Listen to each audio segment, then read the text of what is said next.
Okay, so I don't know what time it is. It could be 1 a.m. for all I know. All right. You know what time it is? It's What time for time is us it? to it's time for us to update the keys. That's what The time it is. keys. I'm looking at my watch right here. It says it's time to update the keys.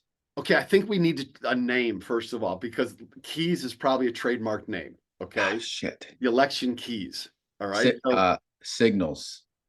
election signals. That's pretty good. It's Like pretty bat good. signal, like signals in the fog, that kind of thing. Uh-huh. Um, What do you got? election signals.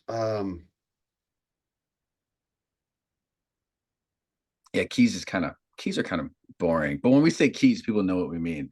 What are ours? What are ours? Yeah, these are the ones that we have so far. And Okay. for people that are new to the podcast, this is something we introduced a little while back. It was right before the debate, actually. Okay, right before the presidential debate. Yeah. So we're gonna call them keys for now, but if you have an idea That's right. what we should call these instead, leave it in the comment. We're looking for something that's not fucking boring. Okay. Air horn, Yeah, election air horns. that's good. That's really not that's not it either. Yeah. Okay. But the Okay. idea, the idea is Cowbell? that these Election cowbells. No. that's good. The idea is that these tell us trends and patterns, right? These are things that we're paying attention to. And so here they are, and we can put, I mean, you can like look at all of them and decide who's winning on each of them. All right. Yes. Who's winning This on is each of good. them? This is good. And some of these are ones that other people are going to have. Some of these we think we've got like a special view into some of these. And there are more than 6 of these things, man. Are you serious? I think I might have added a 7 one, which I is think we've got it 7th. I think there's like one of these is like heavy CP. Anyways, let's go through them. partisan enthusiasm might be number 7. Okay. So look on these right now. Which ones will you immediately, without any debate at all, put into the Harrison Walls column? Easy fundraising. Okay. Yep. Harris Walls, $1 billion, never Yep. been done before. Ridiculous amount of money. Yep. It's ridiculous. Favorability ratings. Now that you've helped us to unpack some of this stuff, is Harris Walls for sure. Yep. We'll come back to the congressional generic ballot, head-to-head polls, right? According to the last few of these that we've done, we think that we're up there. I would not put it definitively in Harris. You don't think so? Tell me why. Because I think that she has a lead, but to me, it's not like the fundraising lead that she has. Okay. So it's still, because you think we've got an edge, but it's margin of error territory for most. Yeah, fundraising, like it's an Okay. astronomical advantage, right? Okay. Favorability. So like, yeah, think about it in like it circles the greatest differentials on fundraising. And in my view, the greatest differential pro Walls, Harris Walls, is on fundraising and the debate and the Washington primary rule of 12. Okay, so hold on. So we gotta explain the rule of 12 again. But I know. the debate, I think we expand that because it'd be different if this were a normal presidential and there were multiple debates, right? Because Sure. it would be like the debates. But now that it's kind of like, the candidates in the media. Maybe it's got to be a broader thing than that, huh? Oh, okay, so you want to change it to beyond the debate to like okay. Let me take it out because I agree it's more complicated now. And let's put in partisan enthusiasm. Yeah, that's good. Yeah, the debate though speaks to some sort of like public opinion thing that's not even people who are voting only. It's like, it's viewers, it's people who use social media. It's, now that we're going away from the larger media machines and to, we're going to these podcasts that they're doing interviews on, and these like, people in the dude verse, what do those folks think? I think that's what we're missing here. Okay, so of these 6, I know we have to explain 5, but of these 6, overwhelmingly for me, fundraising, Harris Walls, overwhelmingly Washington primary rule of 12. Okay, and those are the only ones that I would put are overwhelming. Just those two. Okay. Just those All two. right. Well, so now you get to explain number 5. So Rule 12 is just a body of research that people have done about the Washington state primary elections, which occur in August of each year. And because Washington has a top 2 primary system where people don't run in a partisan primary, they run as a candidate from where they represent a party, but there could be multiple Democrats and multiple Republicans in the primary. And whoever gets the top 2 votes in a primary emerges to run in the general election. Mm-hmm. So the August election kind of approximates a general election. It's everybody running against everybody. It occurs late in the summer. Partisan kind of ideas are baked in. Washington state also, in terms of education levels, looks pretty similar to the national average. So for a variety of reasons. National average of the population, the voting population, or of likely voters, or what are we looking at? I'm not sure. National average is just what I've seen. Okay. For a variety of factors, it has been the case that if you add up all the votes that the Democrats get in the congressional races in the state, and there's 10 in the state of Washington. If you add up all of the votes that the Dems get, and you add up all the votes that the Republicans get in the primary, and you look at the difference, and Democrats always get more in the state. Mm-hmm. They always get more. But the rule of 12 is that if you add up the difference between them and then minus 12, Mm-hmm. that you get the national polling, the national electoral outcome that we'll get nationally. And so this year, the Democrats won the primary, essentially, when you look at total votes across the congressional races, by 16 percentage points. Mm-hmm. So 16 percentage points, so minus +4. 12. Minus 12 would give +4. And this has been predictive for several elections. Yeah. Okay. This is news to some people who don't track Washington state and think that it's just Seattle. There's a lot of farmland. There's a lot of deep red on the east side of the state and the south, which is why there's a really big U.S. House race down there that could go either way. So the Washington primary rule of 12, which has been predictive in 16, 18, 20, 22, in fact, it predicted in 2022 that it'd be a pro-Republican advantage in the national vote, and it did. It was a Republican +2 nationally. Predicts a Democrat +4 this year, Democratic +4. So fundraising in Washington primary rule of 12 to me are clear Harris Walls victories right now. Favorability ratings also, I would also say. I was going to say, yeah. I would say not as strong of a differential as fundraising, but clear. Yep. Yes. Okay. Then on congressional generic ballots and head-to-head polls, I would say slight Democratic advantage. Slight. Okay. Slight. But what we're saying overall, we're going into some detail about these keys here, these signals, these air horns. It's not going to be air horns. We're saying we're winning. We're saying that we're winning. Okay. I'm going to add now, or I'm going to propose a 7th. Okay. Yeah, this is one we're gonna talk about some more. 7. Okay, I love that you're doing this live of course. On 7, PowerPoint.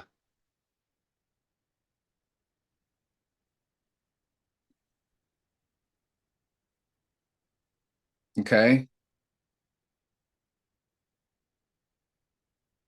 Okay. All right, bellwether polls. Interesting. This is not one that a lot of people know about.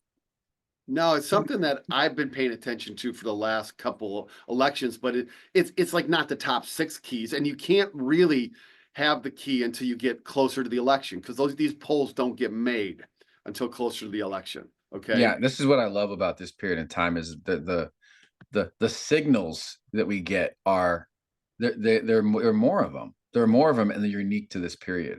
Right. Okay. So we're proposing a number 7. We're calling them House bellwether polls.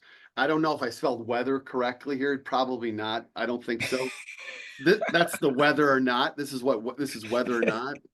That's good. I wasn't going to say, but whatever, man. That's the way we're going to spell it. Is our keys, man. Exactly. Bellwether.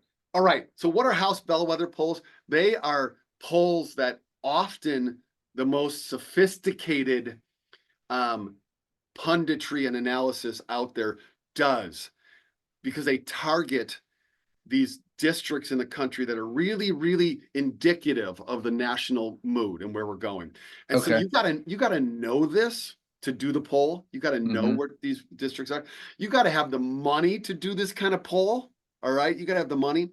So I pulled together a little bit of analysis from recent bellwether polls, and here's my criteria, because like we're like, what's crap polls and what's quality polls. That's right. The criteria here is no internal campaign polls. Okay, same as the other poll. Right. It's Other got to be poll. done by independent pollsters who Yep. are funded independently and are strategically independent. Okay. And also, I'm going to give you all the ones. I'm not going to like pick the ones. This is all the ones in the last couple days.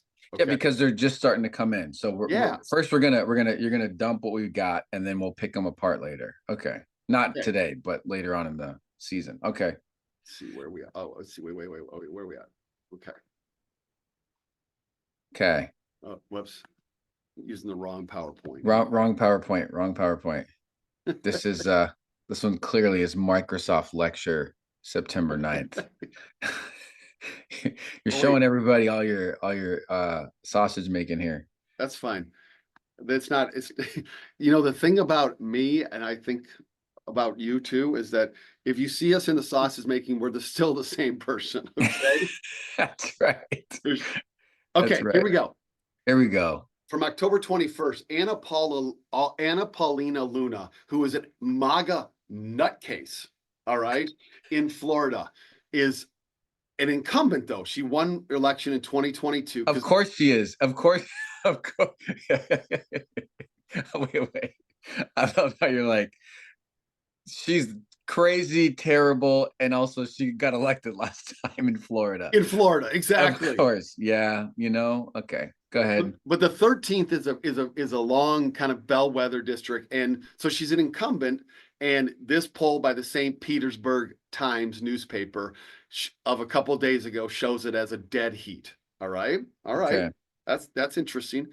Here's one from Siena, which is the pollster who usually works with the New York Times, did these with Newsday. And in the New York 4th, D'Esposito, who's a Republican incumbent, he's MAGA. He's not horrible MAGA, but bad MAGA, losing by quite a bit. Yeah, that's huge. To Gillen, okay? And in that district, a district that went Biden won the district by 5 in 2020. Harris is up by 12. All right? That's great. That's good. In another poll in the House district in New York, the same day, from Survey USA, so not Siena, Survey USA, an independent pollster, shows this guy Riley, who's a challenger, up by 4 on the GOP incumbent Molinaro. Now, Molinaro is MAGA also. All these folks have stood with Trump, even though they're in New York and they have to be more moderate, they still stand with Trump. All right. Yeah, these are really good. These House seats are. This is like the only way that these folks win is swing voters, like they're saying, a lot of undecideds. Yeah, these are the only voters that are up for grabs that are in the middle, especially in these states. Now, Florida's all the way one direction, New York's all the way the other. Sure. Okay, Matt McDermott. McDermott is a political pundit who is been more Republican and then has kind of become more Democratic. But he noted one leading indicator to watch. In 2016, this was the point when swing district House polls began showing major red flags for Democrats. This year, no signs of that. If anything, House polling looks stronger from the Democrats than national top lines. I love that. Okay.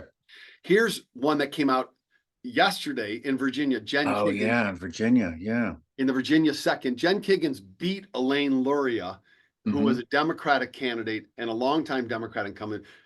Kiggins beat Luria in 2022. So Kiggins is now the incumbent, and Emily Cotter Smazel is right neck and neck with her, and Harris is slightly ahead. This is interesting. This is not a district that is currently positioned as a toss-up. It is a lean Republican district. right now. Yeah, this is one that it didn't even hit the radar for a lot of U.S. House races that we need to fight for. Right, and this is by Wasson University in Virginia. All right. Then this one comes out today. It's Pennsylvania bellwether. Wait. Pause. I just want to note the spelling there, sir. Oh, you're right. Dang it. That's all right. Okay. So Pennsylvania, no, don't do that. No. Pennsylvania, from Muhlenberg, which is a college, it's always these colleges. From Muhlenberg College, they pulled the Pennsylvania 7th, which is where Susan Wild, the Democrat, is the incumbent. And they find Wild ahead by 6 or 7 points, which would be very much higher than what she won in 2022. And when they look deeper down into the weeds, they look at Harris up in the 2 different counties. There's 2 different counties there. And you can see at the bottom what the voting differentials for Biden were. So Harris is doing slightly better in Northampton and doing basically the same as Biden in Lehigh.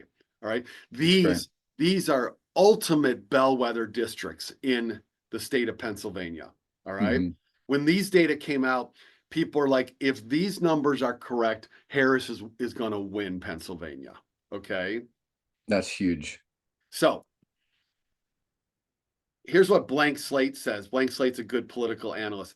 District level polling continues to look blue. Here, she's talking about these polls. Here, Harris is hitting over 50% in 2 bellwether Pennsylvania counties and is polling 5 points better in a dark red county. If you were extrapolating by this alone, you'd have Harris winning Pennsylvania by a Fetterman 22-like margin. Fetterman won by 5. Fetterman won by 5 in a year that was a Republican year. It was a Republican year, and the dude like almost died. And he exactly. He came back and he won with a body double. Okay. So this is really good, man. This is really, really good for us. And I mean, I love the New York, Florida on these opposite ends. And then we've got Pennsylvania right in the middle, and everything is pointing in our direction. Yeah. Yes. And so when in 2016 and again in 2020, these House polls that were being done in these bellwether, spelled with WETHER, these bellwether districts, they pointed to a more Republican environment than Democrats thought was going to happen. Yeah. Right. In 2016 and 2020. And that kind of was, Democrats had to like try to, what are you going to do with this? And so they often would dismiss them and say, these must be wrong. They weren't wrong. They weren't. All right. In 2018, they pointed to a strong Democratic environment and they weren't wrong. All right. In 2022, they pointed to a favorable Democratic environment, even though so many people were saying it's going to be a red wave. It's going to be a red wave. Okay. And in fact, the Dems did much better than was expected in 2022. So there is a track record of these House district polls in these bellwether districts being quite predictive. Okay, this is good. You got any more on this? Because I got some feelings. Okay, go ahead and give it. So the only thing I got. Okay, yeah. Let me add 2 more pieces. So okay, why is it good to go this like down in the weeds? Why don't we just look at national polls? Because national polls they're not helpful in so many reasons. Okay, I can't stand them. Yeah, no. David Plouffe calls them horse shit. Yeah, he did. He said they're horse shit. It just not only are they incorrect often, but it just doesn't matter. It doesn't matter, what people in California and New York think about this race. Exactly. So, but one of the reasons why these down ballot polls make such a difference or can be so predictive is because there are things going on in the political level at these levels that are often unique to the districts. And so to go to the bellwethers, that's what makes them a bellwether county, is they're often more attuned to what's going on nationally. So if you see interesting things going on in the bellwether districts and there's a kind of pattern, that's something to pay attention to. Well, and I think the other side is that, and there is a there's like modern politics, and then there's like politics during the Trump era. And I discount anything that takes an average over modern politics. The Uh-huh. Trump era is such a different era of politics that throws out all these norms. And what we know about in the Trump era is the people who matter the most to who wins are those people who voted for Obama and then voted for Trump and are now doing something different. Those people who will vote for Trump and then also vote for Sherrod Brown. Those people who vote for Trump and will vote for Tammy Baldwin. Those people who will just within Trump's period of time, this past like decade or so almost, that have gone one way and gone another, who split their ballots. Those are the people that swing elections, and those are the people that are swinging all of these. And it's the people that are in the middle. I think that we're going to get to a point at some point here over the next couple cycles where that could change. But for right now, it is no longer let's turn out our usual base. It is how many people in the middle do we win? Yeah. That's really well said. I'm going to stop here. There's some other stuff I was going to get into, but I'm going to save that for tomorrow. Okay. Save it. Yeah. Save it. This All one right. is so rich already. It's so rich. So here I brought a little bit of data, brought a little Okay. bit of data, but I'm not out in the field like you are. All right. You're out in the field and all, even probably all of these places. Okay. I have everywhere but Florida for obvious reasons. So what are you taking away? What's your thoughts here today? So here are my thoughts. I'm gonna have a big thought. My big thought, and this is a thought with some action items for the people who listen to this and anybody who's a part of the CP community. My thought is that Kamala Harris is going to win. And right now, I'm only willing to talk about by how much. That's my thought. Oh, okay. I don't want to hear anything that asks what happens if Trump wins. I think that is as ridiculous as asking what happens if Jill Stein wins or if RFK wins. Okay. Like, I don't think that I don't know. We're not going there because I think that Kamala Harris is going to win. And it's just, is she going to win by a little or is she going to win by a lot? So that's where I am today. So this is just because you woke up this way. It's just total vibes. I mean, what's your basis? This is no, man. No. This is the keys solidifies it for me. Okay, especially these last ones. So kudos to you for bringing in the data to back up what I'm seeing on the ground. But we are knocking on doors of Republicans and independents in some of these places, specifically in those places in Pennsylvania for sure. We've had volunteers in New York and in California these past few weekends. And we are knocking on doors of folks that are saying they're sick and tired of Trump. And I understand that we're going to lose some people on our side. And that's another thing that we can talk about this some more, but I want to also tell people on our side that we're going to lose a significant amount of Black and brown folks. And I think that we're gonna lose them for a while. I think we are in the midst of a shift. And I think folks have said this before, so this is not revolutionary, but I want to restate it again. Politics is more about class than it is about race. Now and into the future, it's more about education than it is about race. And I think gone are the days that we can classify a people with a broad brush based on how they were born and what they look like. I think that we are in a new era where the people who are going to be voting on our side are the people who are going to be educated enough to fight against mis and disinformation and who, and are not going to be fooled by what they see on social media. I think that we're going to lose a lot of young people that are on the left, that have historically been on the left. We're going to see, we talked about split households on the right, and that's true. That's how we're going to win. We're going to get a lot of split households where the women of all ages are going to be voting our way and the men are still going to be Republicans. But we're going to lose a lot of people, a lot of young folks that are on the left. And one of the only reasons why we're going to win is because they're not going to vote, because young people don't vote as much as older people do. And that's just something for us to pick apart in the future. But I think that we're going to win this. I'm pretty sure of it. And I also want to add one more key that we want to dig into Oh, later. okay. Should I add it on there? Or Yeah, pull it up, okay. because this is like a homework assignment for you. Okay, hang on. And for our listeners too, because it's something that people don't measure. And I've said it before, and we should figure out some way to measure it. And I have the beginnings of what I think about how we measure this.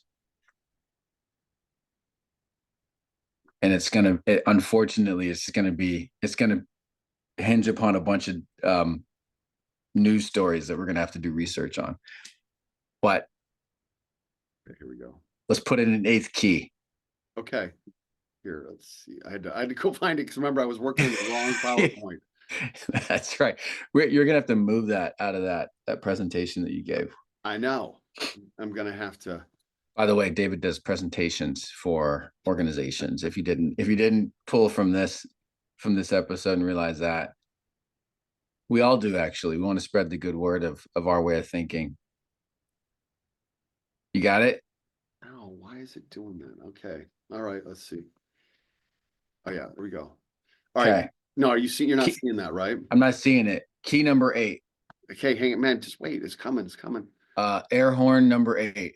Okay. Here we go. Where's the set? Where's the 7? Wait, now you see it, right? Yeah. Okay, so here you go. There's 7. Okay. And I don't see 7. I don't see it. What version is this? It says blank. You're not seeing it right now? No, man. I'm seeing the old version. Oh man, this is good. Part of this is just a technology adventure. That's where people start dropping off right here. There we go. Okay. Number 8, man. Open up a new one. Number 8. Okay. Number 8 is a voter suppression. Okay. Voter suppression is a measure. And I think the way that we are able to measure voter suppression right now is it's almost like voter enthusiasm. It's like suppression enthusiasm. It's what are the headwinds against us that are systematic, that are people who are in power who would suppress the vote through new rules, new laws, that kind of thing. So suppression levels. And I think that the way that we can measure this today is through court decisions, state Supreme Court decisions, and also election board rules. And the biggest signal that we've got recently has been from Georgia. It's been from Georgia where the election board tried to pass all those new laws, the hand counting, right? These are voter suppression tactics. And the Supreme Court recently ruled that they can't do that, right? Pushed against that. Or was it Georgia a federal Supreme judge? Court, all Republican. Yeah. So this is like massive measure. So these are the forces that if their enthusiasm was high and they were all aligned on pushing against us, they could very well pass laws and rules that discount every other key. Doesn't matter how many millions of voters we have on our side. Doesn't matter how early we vote or whatever. They could throw stuff out. It's their amount of energy behind that. And what we're seeing is a crack on their side. We think that they're not going to, that they're not going to show up. Yeah, we can explore this more. I'll just add that the Pennsylvania Supreme Court exactly made a decision yesterday where a 4-3 decision, pro democracy, where they said that if someone votes by mail and they fail to include the internal envelope, there's an internal envelope. If you fail to include that, you can still count their votes. Republicans didn't want that. Okay.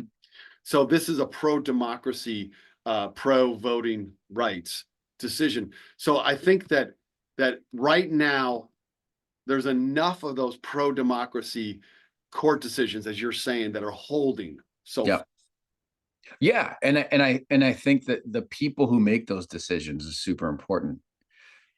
Supreme Court in Georgia that is all Republican. It's kind of like Trump administration officials coming out against him. Yeah. Dick Cheney, who's not an elected official. but represents a certain type of voter on the right, that's a signal for us. That shows us that those people are either not going to do things on the back end that suppresses our vote. It also means that they're not going to vote a certain way. Okay. All right. That's good. Okay. So, All right. All right. These are the keys. These are the air horns. Okay. As we keep saying it, it's going to, oh man, CP air horns. All right. All right. So you're getting on a plane tomorrow, right? I am. To go where? I'm going to Tucson to knock on doors there. Last time we did 10,000 doors in a weekend. We're going to do it again. Awesome. 10,000 doors in Tucson. So we'll have to figure out how we're going to get you on the podcast while you're out there in the field. We'll do our best. But what you're doing out there is actually the most important thing. Yeah. And I think, for those folks that just found us and are like, hey, this is just like other, no, we're not. We're not just like other, what we're doing right here, this is not our main thing. This is extra. Okay. What we really do is we go and talk to voters. David, how he feels about this election, the things that motivate our people to be involved in this, it comes from us interacting directly with voters. All these other talking heads out here, they're not doing what we're doing. David was just in the field talking to Georgia voters. We're different. And we're calling this the final stretch. All right. It's the final stretch, the last stretch of the campaign, and also our final stretch. All of us, everybody, we need more time, more treasure, more determination, less question about whether Kamala Harris is going to win, and more of how big is she going to win.